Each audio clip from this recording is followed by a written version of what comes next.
It was a matchup made in Elko for the Cowboys in the know. Called the rough and ready knockdown final to All Ranch Rodeo.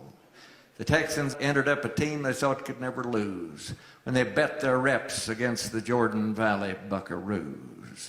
You can tell from where they hailed if you put them up for bids. All the Buckaroos wore fancy scarves and Amish-looking lids, while the Texans wore their jackets for the brush down in the draws and them $20 roll-your-own cheap Guatemalan straws. It was Blucher versus Liddy. It was leggings versus chinks. It was rye versus tequila. It was leppies versus dinks. It was sagebrush versus cactus. It was ear tick versus fly. It was poco bueno versus sloggers raised on alkali. Well, the Texans took an early lead. Roping showed their stuff. But the bucking horse fandango showed the Buckaroos were tough. They branded in a dead heat, but in deference to the crowd, both sides were harshly penalized for cussing so dang loud. So the teams were standing even when the final contest came. Untamed ungulate extraction, wild cow milking by name. They loosed the beasts together, let the calves to bawl and mill, and the two teams fell upon them like hyenas on a kill. The Buckaroo horseback threw his 40-footer right and dallied just about the time the Texans' rope came tight. Their trajectories collided in a bawling bucking wreck. Both the ropes and cows got tangled and they wound up neck to neck.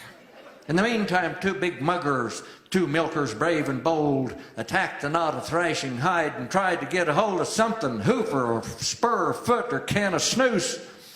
And then by accident, some dummy turned the bawling calves loose.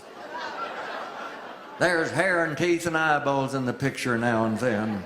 There was mustache lips and swinging bags. Some thought they saw a hen flashing briefly through the dust cloud. Wild images remain. A painting done in cow manure. A mating sandhill crane. To describe the cataclysm would create an overload.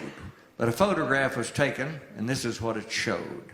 At the summit pointed skyward were the Texas mugger's toes. His arm around a buckaroo, his fingers up his nose, who in turn was mounted sideways, laid across a bally black, who was laying on a milker who was smashed flat on his back. The Bramer cow was balanced on her head amidst the jag, while the Texan fought her baby for possession of the bag. From the cyclone flew two milkers, bottles high for you to see, like two winos at a party where the wine and cheese was free.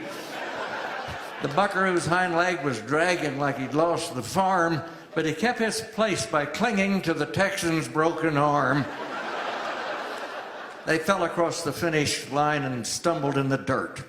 The judge declared the buckaroo the winner by a squirt.